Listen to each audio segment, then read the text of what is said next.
বিসিবির গুরুত্বপূর্ণ সভা আজ। টাইগারদের নতুন অধিনায়ক, নির্বাচক ও পেস বোলিং কোচ সহ গুরুত্ব পাবে নানা বিষয়।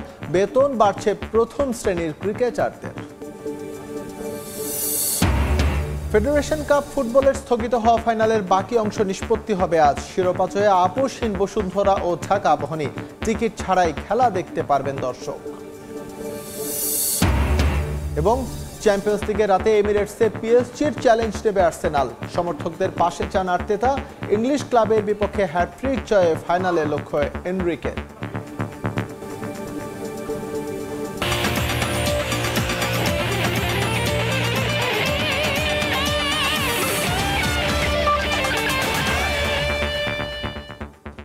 শুরুতেই বিশ্বের নানা প্রান্তের খেলাধুলার খবর নিয়ে আমাদের নিয়মিত আয়োজন খেলার সময়। আর এই আয়োজনে আপনাদের সঙ্গে আছি আমি এস এম ইকবাল।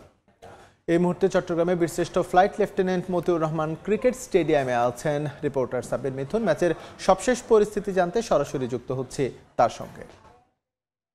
পার করছে বাংলাদেশ, কারণ দীর্ঘ 3 বছর পরে উদ্বোধনী জুটিতে প্রথমবারের মতন 100 রান পার করেছে বাংলাদেশ। শেষবার 2022 সালে এই চট্টগ্রামেই বাংলাদেশ উদ্বোধনী জুটিতে 100+ রান করেছিল, সেটা ছিল ভারতের বিপক্ষে।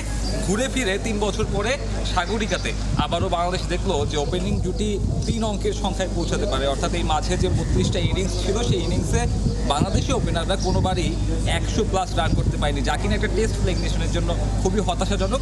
সেই সাথে বাংলাদেশের টপ অর্ডারের যে পারফরমেন্স সাম্প্রতিক সময়ে, তার যে দৈন্যদশা, সেটাও কিন্তু খুব স্পষ্ট করে। তার পাশাপাশি বলতে চাই যে জিম্বাবুয়ের একটি উইকেট বাকি ছিল, সেটি কিন্তু দিনের প্রথম বলেই বাংলাদেশ তুলে নেয়। বোলারদের সেক্ষেত্রে কৃতিত্ব দিতে হয়, বড় কৃতিত্ব তাইজুল ইসলামের। গতকালকে নিজের শেষ বেলায় নিজে রাঙিয়েছেন। পাশাপাশি যে বাকি একটা উইকেট ছিল, সেটা আজকে পূরণ করে নিয়ে নিজের 6ষষ্ঠতম উইকেট নিয়েছেন তাইজুল ইসলাম। বাংলাদেশি ব্যাটারদের জন্য কাজটা সহজ করে দিয়েছেন। পাশাপাশি এনামুল হক বিজয়, যিনি কিনা লম্বা সময় পর, অর্থাৎ 1000 দিনেরও বেশি সময় পরে ন্যাশনাল টিমের হয়ে লঙ্গার ভার্সনে খেলতে নেমেছেন। এনামুল বিজয় কিন্তু শুরুতে কিছুটা নড়বড়ে থাকলেও সময়ের সঙ্গে মানিয়ে নিয়েছেন। একটা যে চাপ তার উপর কাজ করছে, সেটাও আসলে বোঝা যাচ্ছিল, কারণ একটা লম্বা সময় পর একটা ব্যাটসম্যানকে যখন ডাকা হয়, একটা টেস্টে তাকে দেখা হয়, তখন কিন্তু একটা ব্যাক অফ দ্য মাইন্ডের চাপ থাকে। পাশাপাশি সাদমান ইসলামও রান খরায় ভুগছিলেন, তবে তার আজকে একটা 50 তার জন্য যেমন স্বস্তি, বাংলাদেশ দলের জন্য স্বস্তি। তবে সব কিছু ছাপিয়ে আজকে আমি এখানে টিকিট ইস্যু নিয়ে একটু কথা বলতে চাই। বিসিবি ঘোষিত, গতকালকে বলা হয়েছিল এখানে স্কুল শিক্ষার্থীরা বিনামূল্যে প্রবেশ করতে পারবে, যে সিদ্ধান্ত আসলে সিলেট টেস্টেও নেওয়ার কথা অনেকে বলেছিলেন, সোশ্যাল মিডিয়াতে আমরা দেখেছিলাম। তবে সেই সিদ্ধান্ত নেওয়ার পরে কিন্তু বিভ্রান্ত বেড়েছে। আজকে আমরা দেখেছি অনেক স্টুডেন্টদেরই এখানে ঢোকানো হচ্ছে না। অনেক কলেজ পড়ুয়া স্টুডেন্ট, যাদেরকে বলা হচ্ছে স্কুল পড়ুয়া না হলে এখানে খেলা দেখতে আসা যাবে না, যেটা আসলে একটা বিভ্রান্তি তৈরি করেছে। আমরা অনেককে দেখেছি ক্ষোভও প্রকাশ করতে। আমার কাছে সাগরিকা থেকে এখন পর্যন্ত টেস্ট দিয়ে এই ছিল সবশেষ।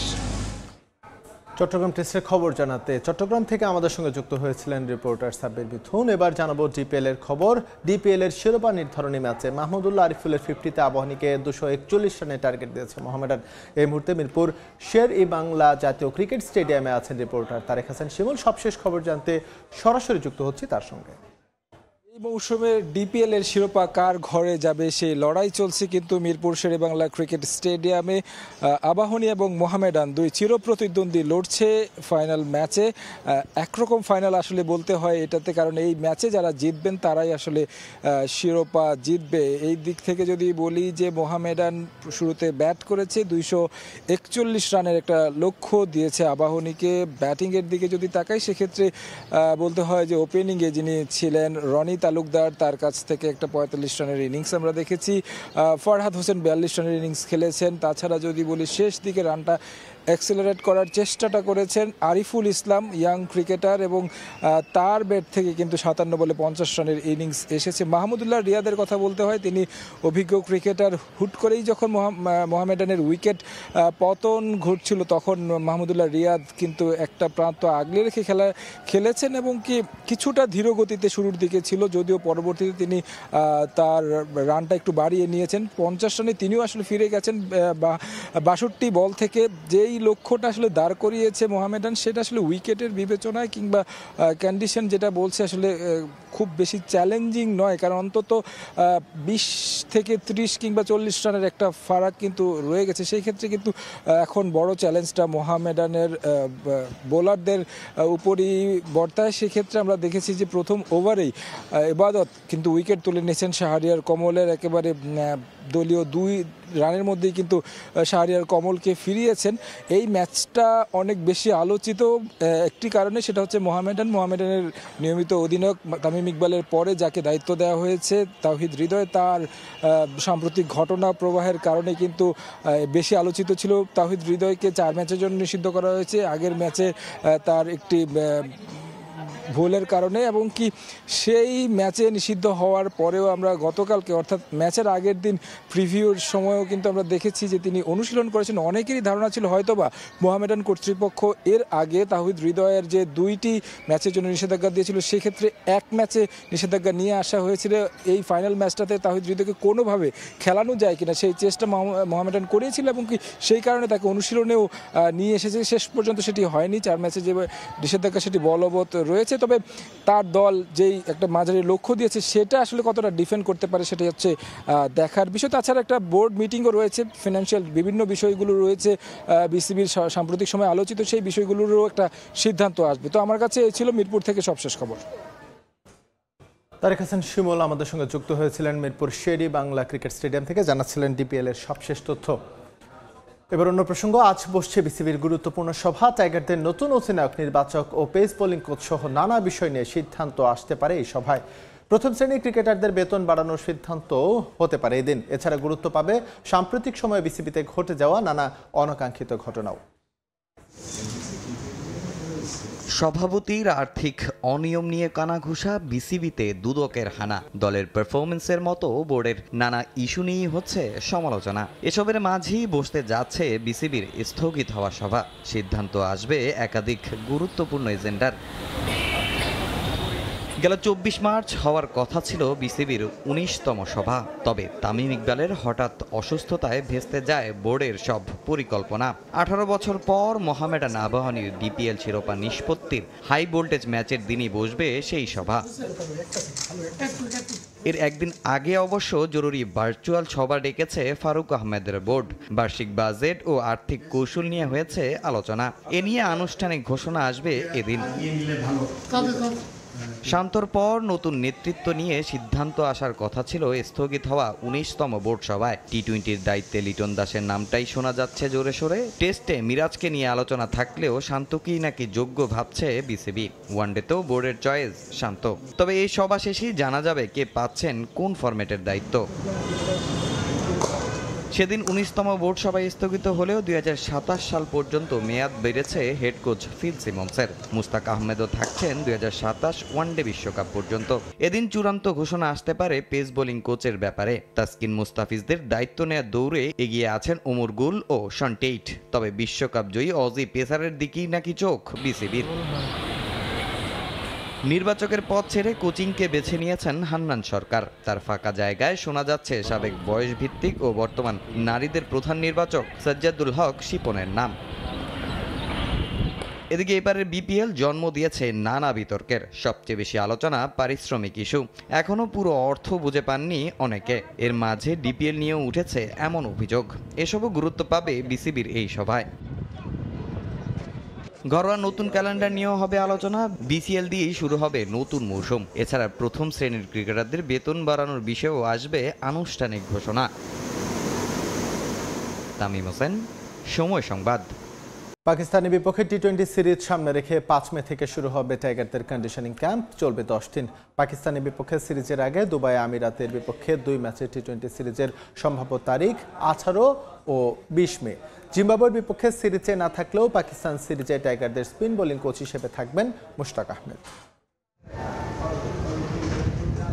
মাঠের পারফরমেন্স যেমনই হোক না কেন, যেন দম ফেলার জো নেই টাইগারদের। টানা ম্যাচ, একটার পর একটা সিরিজ। চলমান সাগরিকা টেস্ট শেষে শুরু পাকিস্তানের বিপক্ষে টি-20 সিরিজের প্রস্তুতি।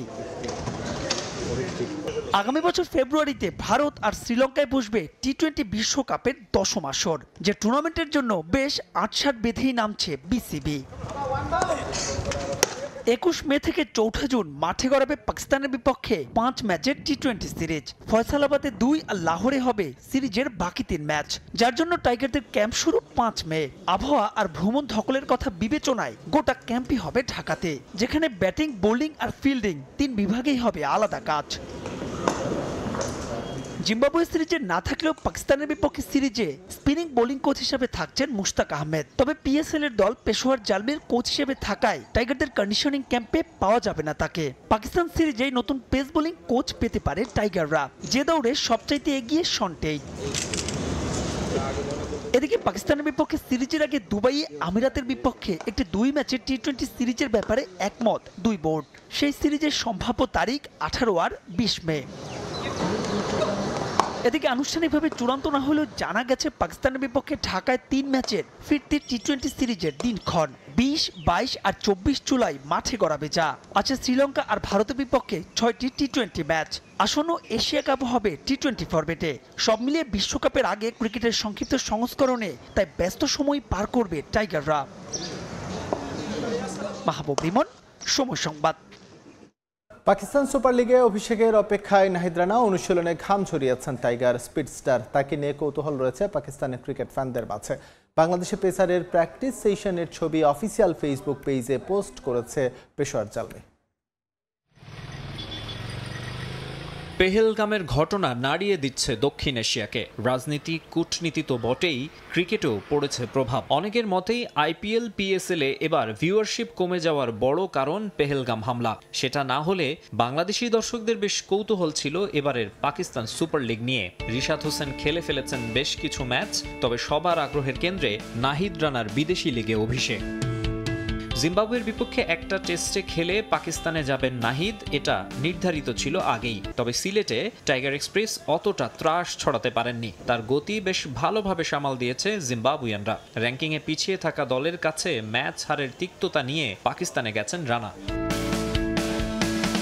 রেড বলের হতাশা হোয়াইট বলে ঘোচাতে মরিয়া তিনি। ক্যারিয়ারের ফার্স্ট ফরেন ফ্র্যাঞ্চাইজি টুর্নামেন্টে ইমপ্রেশন ক্রিয়েট করতে পারলে ডাক পাবেন আরও অনেক জায়গা থেকে, সেটা তো জানা আছেই। তাই খেলায় নামার আগে ঝালিয়ে নিচ্ছেন নিজেকে।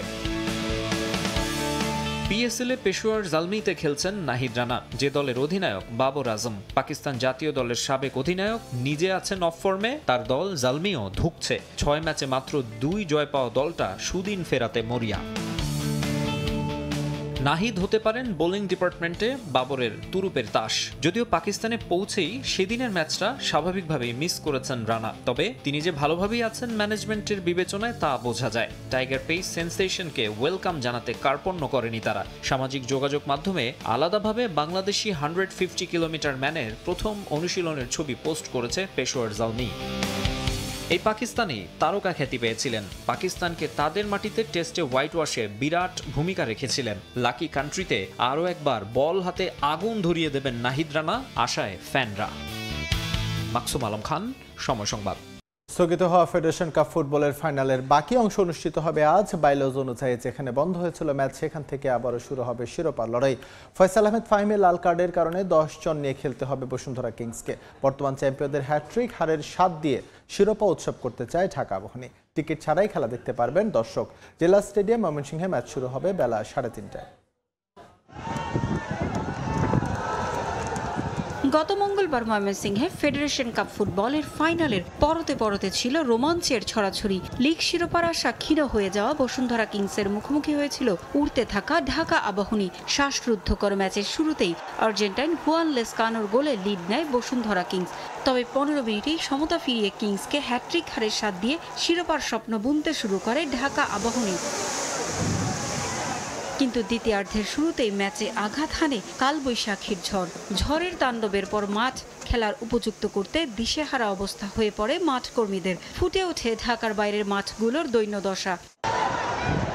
প্রায় 1 ঘন্টা বন্ধ থাকার পর শুরু হয় ম্যাচ। নির্ধারিত 90 মিনিট শেষ হয় 1-1 গোলের সমতায়। ফলে ম্যাচ গড়ায় অতিরিক্ত সময়ে। অতিরিক্ত সময়ের প্রথম ধাপের 15 মিনিট শেষে আলোক স্বল্পতার কারণে স্থগিত হয়ে যায় শিরোপার লড়াই। ফেডারেশন কাপের বাইলজের 7.1 নম্বর ধারায় আছে মাঠ খেলার অনুপযোগী হলে কিংবা প্রাকৃতিক দুর্যোগ অথবা আলোক স্বল্পতা দেখা দিলে রেফারি ম্যাচ স্থগিত বা পরিত্যক্ত ঘোষণা করতে পারেন। বাইলজ অনুযায়ী লিগ কমিটির সিদ্ধান্তে যেখানে বন্ধ হয়েছিল ম্যাচ, সেখান থেকেই আবার শুরু হবে ফেডারেশন কাপের ফাইনাল। ম্যাচ স্থগিতের সময় স্কোরলাইন ছিল 1-1 গোলের সমতায়। তবে অতিরিক্ত সময়ের প্রথমার্ধে ফয়সাল আহমেদ ফাহিম লাল কার্ড দেখায় বাকি অংশ 10 জন নিয়েই খেলতে হবে বসুন্ধরা কিংসকে। দেশের ফুটবল ইতিহাসে প্রথমবারের মতো হয়েছে এমন বিরল ঘটনা। মাত্র 15 মিনিটের জন্য আবারও দীর্ঘ পথ পাড়ি দিতে হচ্ছে দু দলকে। সঙ্গে আর্থিক ক্ষতির বিষয়টি নিয়েও ভাবতে হচ্ছে আবাহনী ও বসুন্ধরাকে। অতিরিক্ত সময়ের দ্বিতীয়ার্ধে যদি ফলাফল না আসে তবে টাই ব্রেকারে গড়াবে ম্যাচ। লাল কার্ডের কারণে খেলতে পারবেন না ফাহিম, তাই 10 জনের কিংসের জন্য কাজটা কঠিন হলেও আত্মবিশ্বাসী ভ্যালেরিতিতের দল। অন্যদিকে দলগত চেষ্টাতেই শিরোপা জয় করে উৎসব করতে চায় ঢাকা আবাহনী। পারভিন আক্তার, সময় সংবাদ। 10 জন সিঙ্গাপুরের বিপক্ষে ম্যাচে সমিত সোমকে পেতে চেষ্টা অব্যাহত রেখেছে ফুটবল ফেডারেশন। 2 মে কানাডায় অবস্থিত বাংলাদেশি হাই কমিশনে পাসপোর্টের জন্য বায়োমেট্রিক দিতে যাবেন সমিত সোম। এরপরই ফিফা প্লেয়ার স্ট্যাটাস কমিটিতে আবেদন করবে ফুটবল ফেডারেশন। এদিকে সিঙ্গাপুর ম্যাচের জন্য অনলাইনে টিকিট বিক্রি ও সম্প্রচার সত্ত্ব চূড়ান্ত করতে আগামী সপ্তাহে বিজ্ঞপ্তি দেবে বাফুফে। দেশের ফুটবলে বইছে প্রবাসী ফুটবলারদের জোয়ার। এক হামজা চৌধুরীকে নিয়ে উন্মাদনার পর এবার আরও এক নতুন ট্যালেন্টের অপেক্ষায় বাংলাদেশ। কানাডা প্রবাসী সমিত সোমকে নিয়ে ইতোমধ্যেই আগ্রহ তুঙ্গে ফুটবল ভক্তদের। এখন শুধু অপেক্ষা তাকে বাংলাদেশের জার্সি গায়ে মাঠে দেখার। তবে এখনও বাংলাদেশি পাসপোর্ট হাতে পাননি সমিত সোম। 2 মে কানাডায় অবস্থিত বাংলাদেশি হাই কমিশনে পাসপোর্টের জন্য বায়োমেট্রিক দিতে যাওয়ার কথা রয়েছে তার। সেই ডকুমেন্টস হাতে পেলেই কেবল ফিফা প্লেয়ার স্ট্যাটাস কমিটিতে আবেদন করতে পারবে বাফুফে। উনি আমাকে লাস্ট যেটা বলেছেন 1 অথবা 2 তারিখে হয়তো আমাদের কনসুলে যেতে পারবে টরন্টোতে। তো উনি যাওয়ার সাথে সাথেই একদিনের ভিতরে যাওয়া হয়ে যাবে ইনশাল্লাহ, 1 to 2 days ম্যাক্সিমাম। সো আমাদের তরফ থেকে এখান থেকে আমাদের পররাষ্ট্র মন্ত্রণালয় এবং console is fully ready and waiting for him. Console থেকে অলরেডি তাকে যোগাযোগ করা হয়েছে। কনসুল থেকে আমাদেরকে তার অনলাইন ফর্মও পাঠিয়ে দেওয়া হচ্ছে, যেটা আমাদের দপ্তর ইতিমধ্যে কাজ করে জমা দিয়ে দেবে এনি টাইম, মানে তার অ্যাপয়েন্টমেন্টটা লক হওয়ার পরপরই। So we are actually waiting for him. উনি যখনই আমাদের সময় দেবে তখনই আমাদের কাজ করবো, আমাদের গ্রাউন্ড ওয়ার্ক করা শেষ। এদিকে সিঙ্গাপুরের বিপক্ষে ম্যাচের আগে টিকিট নিয়ে তুমুল আগ্রহ ফুটবল ভক্তদের, আর সেজন্য অনলাইনে টিকিট বিক্রির সিদ্ধান্ত বাফুফের। আগামী 1 সপ্তাহের মধ্যে একটি বিজ্ঞপ্তি দিয়ে অনলাইন টিকিটিং প্ল্যাটফর্ম নির্বাচন প্রক্রিয়া সম্পন্ন করবে বাফুফে। সম্প্রচার সত্ত্ব নিয়েও রয়েছে ধোঁয়াশা। সে প্রক্রিয়াও আগামী সপ্তাহের মধ্যে শেষ করার পরিকল্পনা বাফুফের। সিদ্ধান্ত নিলাম যে আমরা খুব শিগগিরই একটি এলওআই কল করব, যাতে বাংলাদেশের প্রতিষ্ঠিত অনলাইন প্ল্যাটফর্ম যারা আছে তারা যেন তাদের প্রেজেন্টেশনটা আমাদেরকে দেয়, এবং সেখান থেকে আমাদের ইচ্ছা আছে আগামী 10 দিনের ভিতরে আমরা অ্যাটলিস্ট কোন প্ল্যাটফর্মকে ইউজ করবো সেটা আমরা চুজ করে ফেলবো, সিলেক্ট করে ফেলবো। ওটাও আমরা একটা এলওআই কল করবো। ইনফ্যাক্ট নেক্সট উইকে এটা যাবে। 2টা সেগমেন্ট করে দিচ্ছি, domestic rights and OTT rights, geolock for Bangladesh এটা একটা থাকবে, আরেকটা থাকবে রেস্ট অফ দ্য ওয়ার্ল্ড, মানে বাংলাদেশ ব্যতীত rest of the world, both digital, OTT and আপনার টিভি, এই 3টা নিয়ে থাকবে। সো এই জিনিসগুলি আমরা নেক্সট উইকে এলওআই ইস্যু করে দিব। Let's see how the response comes ইনশাআল্লাহ। আমি আশা করি সেখানেও আমাদের একটা ভালো কন্ট্রিবিউশন হবে। তবে সিঙ্গাপুরের বিপক্ষে ম্যাচের আগে প্রস্তুতি ম্যাচ খেলতে চায় বাংলাদেশ দল। এখন পর্যন্ত সুদানের বিপক্ষে ম্যাচ খেলতেই আলোচনা চলমান বাফুফের। তাজিন খন্দকার, সময় সংবাদ, ঢাকা। উয়েফা চ্যাম্পিয়ন্স লিগের খবর। চ্যাম্পিয়ন্স লিগের সেমিফাইনালের প্রথম লেগের রাতে মুখোমুখি হবে পিএসজি ও আর্সেনাল। ইংলিশ ক্লাবগুলোর বিপক্ষে হ্যাটট্রিক জয়ে 5 বছর পর আবারও ফাইনালে ওঠার লক্ষ্য লুই এনরিকের। অন্যদিকে লিগ শিরোপা হারানোর আক্ষেপ ভুলে চ্যাম্পিয়ন্স লিগের স্বপ্ন পূরণের পথে সমর্থকদের পাশে চেয়েছেন আর্সেনাল কোচ মিকেল আর্টেটা। দলের একাধিক ফুটবলারের ইনজুরিতে আশা হারাচ্ছেন না কোচ। এমিরেটসে ম্যাচ শুরু হবে আজ রাত 1টায়। লন্ডনে আজ কাজের ব্যস্ততা সেরে ফেলে মাঠের পাড়ে ছোটার তারা একটু বেশিই থাকবে ফুটবল প্রেমীদের। স্বপ্ন ছোঁয়ার পথে ফরাসি লিগ চ্যাম্পিয়ন পিএসজির মুখোমুখি হবে আর্সেনাল। এমিরেটসে ফুটবল উৎসবে মেতে ওঠার এই সুযোগ হাতছাড়া করতে চান না কেউ। 2009 সালের পর চ্যাম্পিয়ন্স লিগের সেমিফাইনালে উঠেছে গানাররা।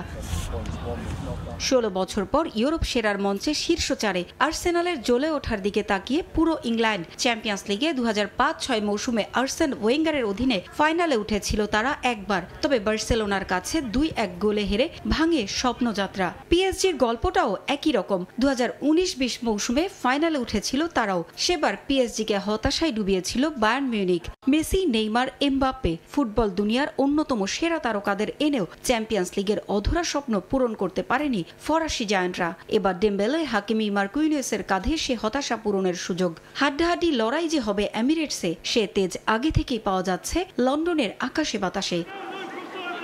চ্যাম্পিয়ন্স লিগের সবচেয়ে সফল রেকর্ড 15 বারের চ্যাম্পিয়ন রিয়াল মাদ্রিদকে 2 লেগ মিলিয়ে 5-1 গোলে হারিয়ে সেমিফাইনালে উঠেছে আর্সেনাল। এমিরেটসে সে আত্মবিশ্বাস নিয়েই লড়বে তারা। রিয়ালের বিপক্ষে 2 লেগেই হলুদ কার্ডের কারণে এই ম্যাচে খেলতে পারবেন না ইংলিশ মিডফিল্ডার থমাস পার্টি। ইনজুরির কারণে অনিশ্চয়তা আছে মিকেল মেরিনো ও বেন হোয়াইটের খেলা নিয়েও।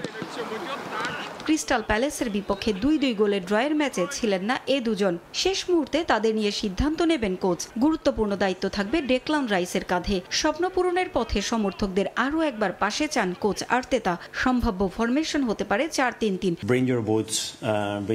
আমরা দীর্ঘদিন আপনাদের বড় কোনো সাফল্য দিতে পারিনি, এ নিয়ে কষ্ট আছে সবার মাঝেই। তবে আশা করছি এবার আর্সেনাল আপনাদের হতাশ করবে না।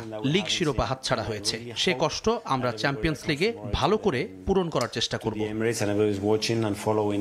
এরই মধ্যে ফরাসি লিগ 1-এর শিরোপা নিজেদের করে নেয়ার পথে পিএসজি অপরাজিত ছিল টানা 30 ম্যাচ। তবে সবশেষ নিসের বিপক্ষে হেরে থেমেছে অপরাজিত থাকার যাত্রা। সেরা ছন্দে নেই ওসমান দেম্বেলে, তবে গুরুত্বপূর্ণ ম্যাচে তার উপরেই আস্থা রাখতে চান এনরিক। পুরোপুরি ফিট একটা দল নিয়েই খেলার সুযোগ পাচ্ছেন তিনি। হাকিমি, মার্কুইনোস, রুইজ, ভিতিনহা, বার্কোলাদের নিয়ে এনরিকের সম্ভাব্য ফরমেশনও হবে 4-3-3।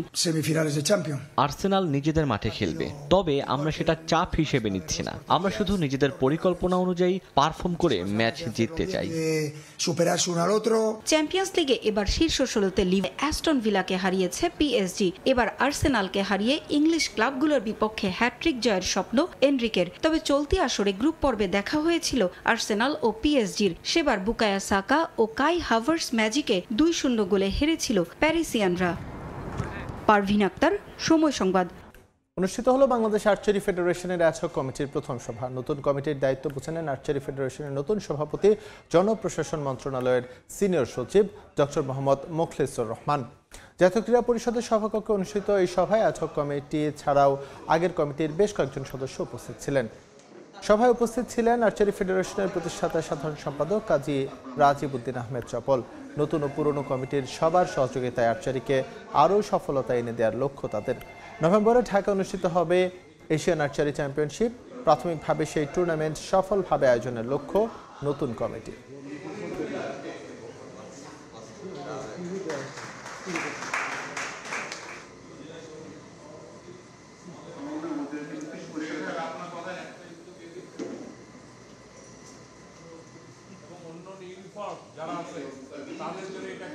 ধন্যবাদ সবাইকে। আমরা ছিলাম, আছি, থাকবো। আমাদের যেহেতু এই কমিটির অর্থ আছে, আমরা এই আলাপ আলোচনাকারী নিয়ম মোতাবেক তাদেরকে এই জায়গাটা থেকে আমরা সহযোগিতা করার, আজকে তো ফার্স্ট মিটিং, অনেকগুলো সিদ্ধান্ত আমরা নিলামই। 2-3 মাসের মধ্যে এগুলো ফল আপনারা দেখতে পারবেন, কারণ আমি এখানে আসছি কাজ করতে, কথা বলতে না। বাংলাদেশের যে ট্র্যাডিশন, এটা আর্চারি সবসময় ভেঙে আসছে, এখনও ভেঙে দিলাম। আমরা নতুন পুরনো মিলে আর্চারি আরও নতুনভাবে সুন্দরভাবে গড়ে তুলব, এইটাই আমার প্রত্যাশা। এশিয়ান আর্চারি চ্যাম্পিয়নশিপ হবে, যা আমাকে চেয়ারম্যান ওনারা করেছে, এবং আমি সেই দায়িত্ব পালন করব ওনার নেতৃত্বে।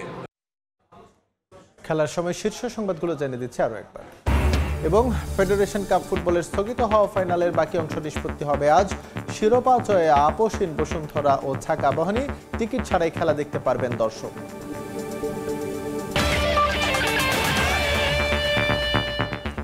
এই ছিল খেলার সময়ের এখনকার আয়োজন। সঙ্গে থাকুন সময়ের।